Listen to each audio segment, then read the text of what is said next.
Only in Texas, folks at home.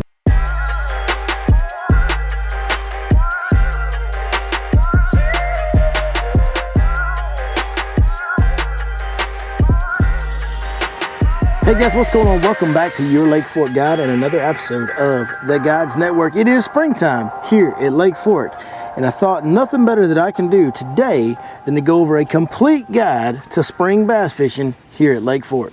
Like I said, guys, it is the spring of the year. It's a magical time to be at Lake Fork. You can certainly see a lot of big fish up shallow if you're a sight fisherman. A lot of big fish getting caught on a daily basis out here. And there's kind of, to me, always been two ways to do it. You can fish for the fish that are spawning, that are in the backs of the coves and the pockets. And there's some different ways within that to go about that. Or you can fish for the post-spawn and pre-spawn staging fish. Fish are relating closer to the main lake, closer to the middle of the creek arms, not necessarily tucked back into the corners and pockets, but are actually relating to, typically out here, basically points. And so today I thought I would break down a full breakdown over what baits that we're using and how we're going about catching the fish that are actually in the back of the pocket spawning, and how we go about catching those fish and what baits we use to catch those fish that are staging either pre or post spawn on the more main lake oriented type of structure. All right, so first thing that we need to know is what are we dealing with when we're talking about spawning areas and we're talking about staging areas. So right now I'm going to overlay some map shots as you guys are hearing me talk. When I'm talking about a spawning pocket or spawning area, not to say there's not exceptions to this rule, not telling you there's not fish that won't spawn on a main lake bank, but the vast majority of your fish and where you're really going to find your congregation of spawning bass is going to be in the back corners and in the pockets and the coves and the backs of creeks and things like I'm showing you on the map now. You're looking for those round cutout areas, somewhere where a fish can get back there, get protected from the wind, get protected from the elements, have a little bit more steady, stable water.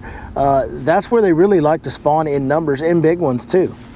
So now that we've kind of seen what the spawning areas look like on the map, let's look at what the staging areas look like on the map. And here on Lake Fork, primarily that's going to be points. And when I say points, I'm talking about very shallow points. You want to find points that have an extended flat spot, an extended shallow spot that runs way out into the lake. Kind of the bigger the better at times, but any shallow point can be good this time of year. There's different ways to know which ones are going to be good. And when you're making your decision on whether to fish staging fish or fish spawning fish, to me, the way you need to go about doing it is you need to put yourself around the most numbers of fish that you can. You need to put the odds in your favor as great as possible. So one thing that I definitely pay attention to in a very big way is going to be the moon cycles this time of year. When I have a full moon or a new moon, there's going to be more fish that are going to be tending to pull into the spawning areas. When I'm in between those two, when I'm dead in between, to me, that's when it seems like the most fish are out of those areas and on the staging areas. So as we go through this spawning cycle throughout the rest of April, throughout even May. May is another spawning month here on Lake Fork. We always have fish spawning in the late May on Lake Fork. I'm really going to pay attention to those moon cycles. Now what's going to happen is as we near the full or new moon, so pause, back up a little bit. I've been asked, what is the difference between a full moon and a new moon? Not much when it comes to spawning fish. To me, the full moon draws a bigger wave of fish sometimes, but the full moon and the new moon both have the same exact effect. They both pull groups of fish into spawn, fresh fish into spawn. You get a new wave of fish coming to the bank. And so what's going to happen when you approach that moon cycle, whether it be a full moon or new moon, when you get within a couple of days of it, fish are really going to start to pull into the pockets around that moon. And like I said, no hard and fast rule here, no exacts and no absolutes in fishing. Like there's exceptions to this rule. There will be fish spawning. If you're a hardcore sight fisherman, you can sight fish every day this time of year. But in general, the numbers of fish, as you get to the new moon or full moon day, that day is when you will start to see a plethora of males start to really get established on beds. You will also start to see on that full or new moon day, the females show up but not lock in. There'll be a lot of times when you're the day before, the day after the new or full moon, or the day of, where you'll see a lot of big fish that you just can't catch. when you start getting to 2, 3, 4 days after the moon cycle, so 2, 3, 4 days after a full moon, 2, 3, 4 days after a new moon, that to me is when the spawning fishing is the best. That's when the sight fishing is the best. That's when the fish, the majority of the most numbers of fish are really locked on, committed to being on that bed, and a lot easier to catch, quite frankly. They're a lot more territorial defensive, they're a lot more aggressive, and you'll find a lot of pairs on beds. If you pay attention to this, you'll see that you'll see a lot more of pairs on beds 3 days after a full moon than you will 3 days before. So as I'm making my decision on, do I want to fish for staging fish today or do I want to fish for spawning fish today, I'm really paying attention to that moon cycle. As I get away from one moon cycle going into there's roughly 2 weeks, I think it's 15 days or 2 weeks in between a full moon and a new moon, or a new moon and a full moon. When I get to that 6th, 7th day after the full moon or the new, that's when I'm really going to look at the staging areas. So that's when I'm going to bounce back out. Some of these fish that have been spawning, they're now done. Some of these females are pulling back out. The males will hang around longer, but the numbers of fish will go back out to the staging spots. Now, what are we talking about when we're talking about staging spots? Like we said, we're talking about points, but what you also have to consider is when you look at points, there's all kinds of points. There's main lake points, there's secondary points, there's points inside of a creek, there's little points at the mouths of pockets. The closer you are to that peak of that moon cycle, the closer your points need to be to the spawning grounds. So if I'm dead in between the moon cycles, I can fish the points that are more main lake oriented. If I'm 3 days before a full moon, I'm gonna wanna fish a point much like the one you see behind me right here, where I got fish spawning in this pocket that's behind the camera right now. Well, I'm gonna wanna fish this point and that point off in the distance when I'm just a few days before the next moon cycle. And we're showing you some of these on the map as well as I'm talking about them. So really think about how close am I to that next wave, you know, to the day when that next wave should be locking on, which is gonna be around that moon. All right, so that's kind of how I make my decision on what type of fishing I'm wanting to do on a given day during the spring. Now, let's talk about baits, because boy, in the springtime, there's a lot of different ways to skin the cat, and I'm gonna miss some of the techniques that we use on a regular basis here, but I'm gonna kind of give you my core techniques and tactics that I need to have tied on the deck of my boat every single day, depending on whether I'm fishing staging areas or spawning areas. Okay, let's go over spawning areas first. Now, if you guys watch my channel, y'all know that I love to sight fish. In fact, sometimes, even when I shouldn't be sight fishing, I'm gonna go sight fishing because I love that. Me and my buddy Dylan Watts right here behind me, today, we're in between the moon cycles. We should be on the main lake. We're up here looking at bedfish, because I love to do it. Well, if you love to do that, then the sight fishing rig is gonna be the #1 rig you gotta have ready during the springtime when you're fishing for spawning fish. Here's my sight fishing rig, guys. It's gonna be a small, light Texas rig. You can go 1/4, you can go 3/8. I like a little glass bead back there. It helps it make this little clicking noise when I'm shaking it in the bed. I'm gonna rig up a 3/0 jugular offset round bend hook. I've also got a stroker crawl, and I just like it in natural colors. This one's green pumpkin. I've been using green pumpkin burst. You can use watermelon candy, anything that's a natural type color. I prefer the natural colors on my sight fishing rig. So I'm gonna have my sight fishing gear ready to go. That way when I get up there and look at them bedfish, I can get after them. And one thing that we will have upcoming is we will have some detailed videos on how I catch spawning fish, where I go in depth on how to catch fish while I'm looking at them on a bed, and I go over in depth how to catch spawning bass when I'm not looking at them on a bed. We will also have another video coming up the following week in depth on how I catch the staging fish on these wind blown shallow points. All right, the next rig that's probably the second most important to me whenever we are fishing for spawning bass this time of year is gonna be a Wacky Worm. We're gonna take the Divine Shaky Head Worm from 6 Sense Fishing. We're gonna take a Gamakatsu 1/0 finesse wide gap weedless hook. We're gonna take a 1/2 of a nail weight and put it right there in the head of the bait. There's actually a nail weight down in here. I'll see if I can get it out and show you guys. Just broke a nail weight in half, shove it right in the head. What that's gonna do is give that bait a nose down fall. This is another great bait for fishing for spawning bass. You know, one thing about spawning fish are very stationary, so a lot of these techniques that we deploy on them are going to be baits that stay in their face a long time. They're going to be baits that you have to slow down and fish really thorough and methodically. Another bait you can rig up on the same 3/0 jugular offset round bend hook from 6 Sense Fishing is the Clout stick bait. Now I'm going to rig this one like a Texas rig, but weightless. This one's going to be more, I'm going to cover more water, fish it a little bit faster than I would the Wacky Worm. The Wacky Worm's more target oriented. When I'm wanting to kind of cover a big, broader flat, I'm going to go to the Clout stick bait, throw it around, almost fishing it like a soft plastic jerk bait. Twitch, twitch. Twitch, twitch, twitch. Long pauses in between, making that thing dart and jump and dive and really get their attention and hang in their face. That's how I'm going to fish the Clout stick bait. Again, natural colors for me. Once we get to this time of year, once we get out of the cold time of year, I like the greens. Black and blue is never wrong, but this time of year, the greens seem to be working best for me. I love this color, Green Pumpkin Burst.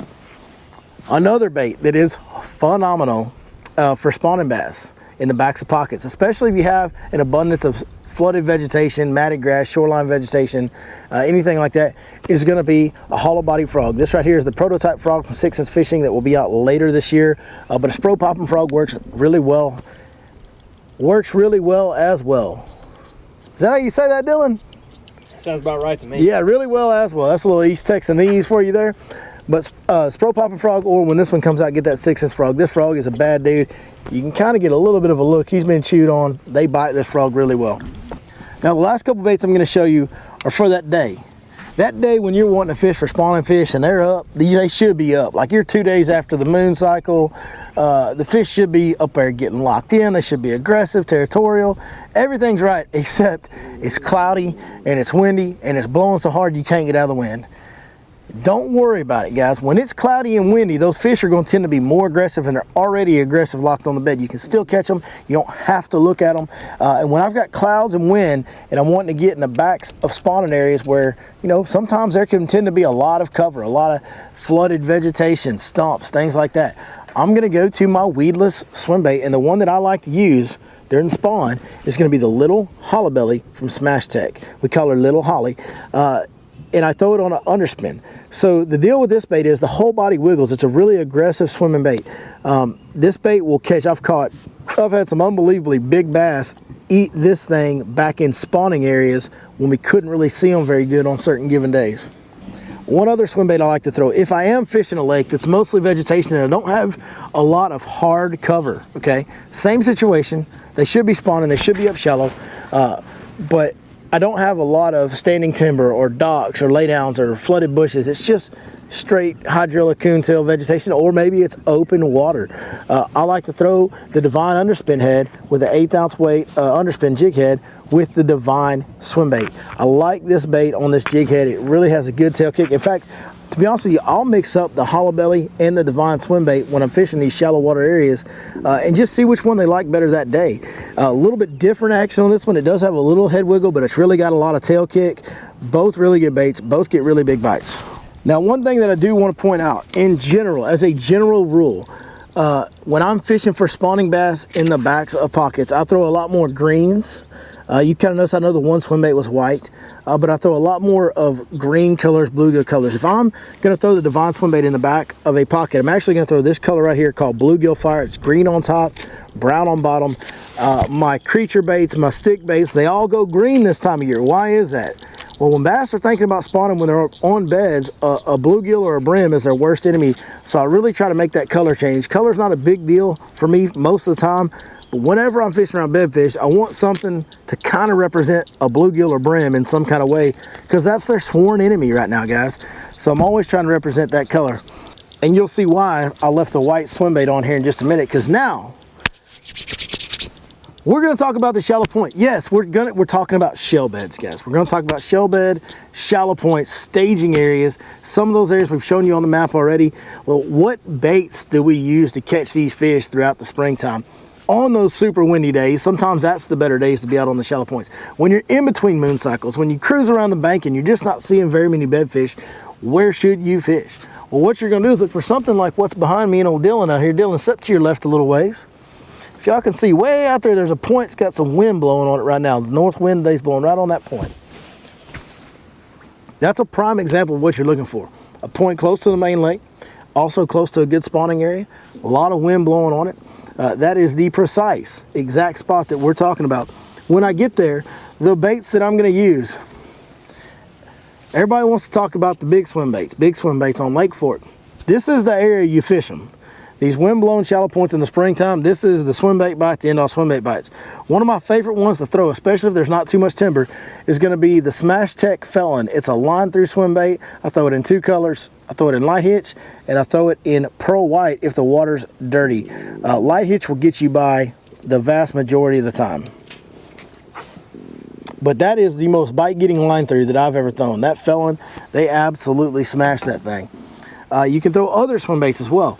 This little hollow belly, believe it or not, this little hollow belly will get destroyed out there on these shallow points. So you can throw that same little hollow belly that we're throwing in the back of the pockets. You can throw it out there on the main points. You can also throw the bigger version of the hollow belly. They have what we call big holly. It's a 6.5 inch hollow belly swim bait, and that thing's a beast. It's a big bait, and it gets really big bites. Again, another bait that I like to throw is these Divine swim bait heads, the Divine underspin heads, I should say, with a Divine swim bait on there. When I'm out there on the main lake points, electric shiner is a color that I like a lot. Gizzard shad tend to have a dark back to them. They have a dark gray, dark green colored back to them. Electric shiner is green on the top, but has a beautiful white iridescent type flash to the bottom. I think it represents gizzard shad coloring very well. One other bait that's a ton of fun that we catch a lot of big bass on when we get to this springtime main lake point deal is going to be the big topwaters. This right here is the Mag Dog 150 from 6 Inch Fishing. Okay, this bait right here will catch some giants, and it'll catch them in a hurry when they get to biting this thing. If you're ever up on one of those points and you see some of those shad go to hopping out of the water like this, it's time to grab your big topwater and go to work. It doesn't matter if it's sunny, doesn't matter if it's cloudy, whatever. If you see them shad going whoop on top of that point, coming just kind of almost like dolphins just surfacing, when you see those shad doing that, it's time to pick your topwater baits up, and I mean your big topwater baits. Another bait that we throw on the shallow windblown points that's kind of, to me, was an unknown deal. I never did it this time of year. I mean, we did it earlier in the year, in the cold time of year, but last year in early May, the Elite Series came here, and Brandon Cobb really kind of opened my eyes to this, and then a lot of the other guys that were fishing the Elite Series followed suit, and they caught them on it as well. But a jerkbait. This is Tennessee shad. Again, you'll notice a green top, a white side. That's a gizzard shad representation to me. But these jerkbaits, and this is the Provoke 106X from 6 Inch Fishing, they work phenomenally on these points. We saw Brandon Cobb win the Elite Series tournament doing that last year. They're already biting it again on these shallow points this year. So do not hesitate to pick up a jerkbait, even though the water's warmer. It's not winter. It's not jerkbait season, so to speak. Don't be scared to pick up a jerkbait and throw it on these shallow points. It has been proven to be very effective. And the last thing I want to talk to you about, and this might be the most consistent one out of all of them. In fact, if you're between moon cycles and you get the day that's wrong for that, you get calm conditions. Even sometimes when you don't have calm conditions, sometimes this bait can be the one when you can't get bit on those shallow points that saves your day and can really catch a lot of numbers of fish. It's going to be an old Carolina rig, and once we get to this time of year, I actually go to my traditional Carolina rig bait, a baby brush hog, and this color right here is watermelon candy red. That is my favorite color to Carolina rig a baby brush hog with on this lake. It's always done me good. Summertime, doesn't matter, springtime. That color right there on baby brush hog has done wonders for me. All right, guys, there you go. There is a full, complete guide, I guess you could say, as much of a complete guide as I can give you in this short amount of time on how to fish Lake Fork in the springtime. You use moon cycles, you use water temperature. At this point, we're at water temperature where there's fish spawning on all ends of the lake. But you really use those moon cycles and the weather conditions to kind of key in, okay, what do I want to do today? Do I want to go look at them? Do I want to go to the main lake areas? Do I want to go somewhere in between? Do I want to fish staging areas, or do I want to fish spawning areas? That's the big decision you got to make day to day when you show up out here. Sometimes it's a combination of both. We have plenty of days where we'll fish for some spawning fish and some staging fish in the same day. And on top of that, I will have a little more in-depth breakdown on these techniques. I know I just kind of buzzed through the baits in this one, but if you'll follow this channel, go ahead and hit that subscribe button, hit that like, follow, whatever they tell you to do on these things these days. I'm not real social media savvy, but make sure you catch the next videos that are coming up, because we do have some upcoming videos that will be in-depth instructionals on exactly what rods, lines, how I go about catching these spawning bass on the backs of pockets, and more in-depth on how we catch them on the main lake, shallow shell bed point type of structures as well. All right, hey guys, as always, leave us a comment down there below. If there's a technique you want us to go over, anything you'd like to see on this channel, please drop a comment down below. Let us know what that is, and we'll be sure to get it on here for you. Sure appreciate you guys watching. If you order any of these baits, a lot of these baits are from 6th Sense Fishing. They are linked below as always. If you go to 6thsensefishing.com, be sure when you order something, punch in that code, your Lake Fork Guide, get a 10% discount on all orders. Also, I want to give a big shout out to Lou's Reels. If you noticed, every single rod that I held up on all these techniques, I fished nothing but Lou's Reels. I guide 200 plus days a year. I have multiple people from all varying experience levels using my reels. I've never fished any other reels that are easier to use, more durable, plus on top of that, they look good. They're really sharp looking reels. They're lightweight, easy to handle. So can't recommend Lou's Reels enough. Please go check them out. They are linked below as well. Appreciate you guys, more important than anything, more important than the rest of it. I want to thank each and every one of you for taking time to watch this video today. It sure means the world to me. We'll see you next time right here on your Lake Fork Guide.